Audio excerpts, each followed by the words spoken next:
Steve Jobs was one of the most important innovators ever and the greatest entrepreneur of all time. Due to his visionary leadership, Apple has created groundbreaking devices like the iPhone, which have become more of a status symbol than a mere communication device. It is most likely that the majority of you guys already own an Apple device such as an iPhone or an iPad, but what you may not know is that the tale of how Steve Jobs founded Apple is entirely unusual and far more interesting. In today's video, we will discuss how an adopted child, Steve Jobs, revolutionized the tech sector and created the iPhone and other fascinating Apple products. So without wasting any time, let's get started from his childhood. Steve was born in 1995. Two University of Wisconsin graduate students who put him up for adoption. As a result, Steve's biological parents remain unknown. Steve's adoptive parents were from San Francisco, California. So, he was a resident of Silicon Valley, formerly known as Mountain View, California. Steve was intelligent, but he lacked focus.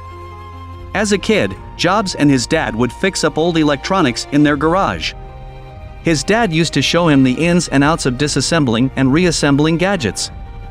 Jobs' self-esteem, perseverance, and mechanical skill were all boosted by his pastime. This meant that his journey to success began in the garage of his modest suburban home. Even as a youngster, Jobs had an exceptional mind for innovation and creativity.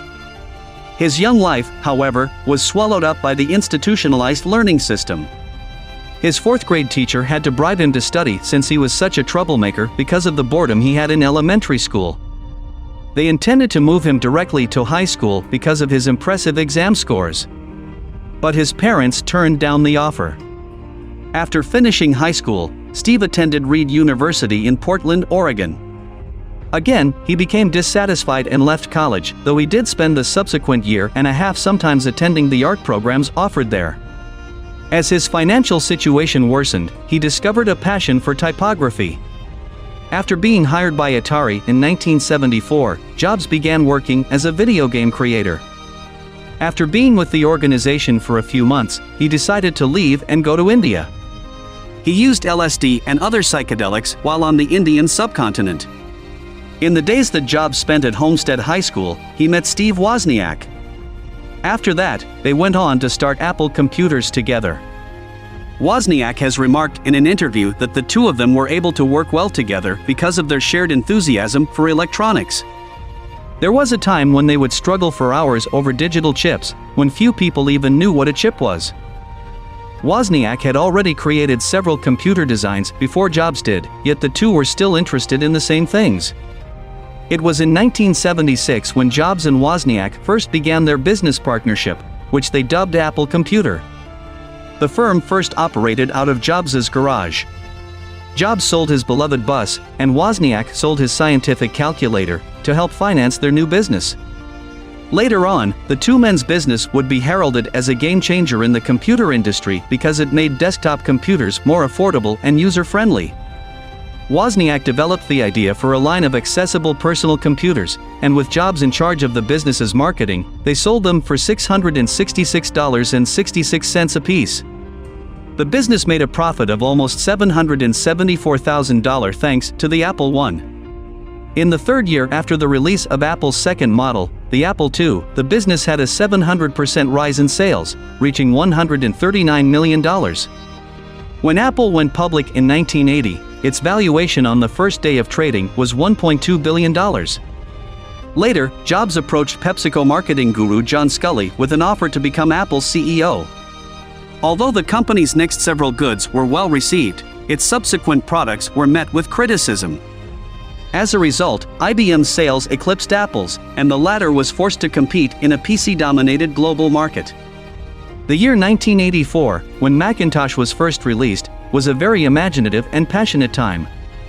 Positive sales and performance that surpassed IBM's PCs weren't enough to make the product compatible with IBM's systems. Jobs was eventually given a less important job and left Apple for good in 1985. Jobs left Apple to launch Next, a hardware and software company. After the company's efforts to market its operating system to consumers failed, Apple purchased the company in 1996 for $429 million. Jobs rejoined Apple in 1997, bringing with him a fresh set of upper-level executives. The Steve-led group reworked stock options and decided to pay themselves just $1 per year in salaries. Once Jobs took over, the firm recovered, and his innovations, such as the iMac, were well received by people. Apple released many more game-changing gadgets, including the MacBook Air, iPod, and iPhone, in the years that followed. Apple and Steve Jobs were successful because their rivals failed to develop equivalent technology. Eventually, Apple became the symbol of cutting-edge innovation. The first iPhone, a touchscreen mobile phone debuted by Apple in 2007, was an instant hit, and the firm has subsequently developed multiple updated models. Apple also makes the iPad tablet and the Apple Watch, both of which have had considerable success. Apple Card, Apple News, Apple Arcade, and Apple TV Plus are among the recent additions to Apple's service offerings. Though Apple lost its visionary leader Steve Jobs on October 5, 2011, the company has persevered under Tim Cook's leadership. Due to the success of the iPhone, Apple became the first business to reach a valuation of $1 trillion in 2018. About 2 years later, it reached a $2 trillion market cap, becoming it the first publicly listed corporation in the United States to do so. Apple's market value will hit $2.10 trillion by the year 2022.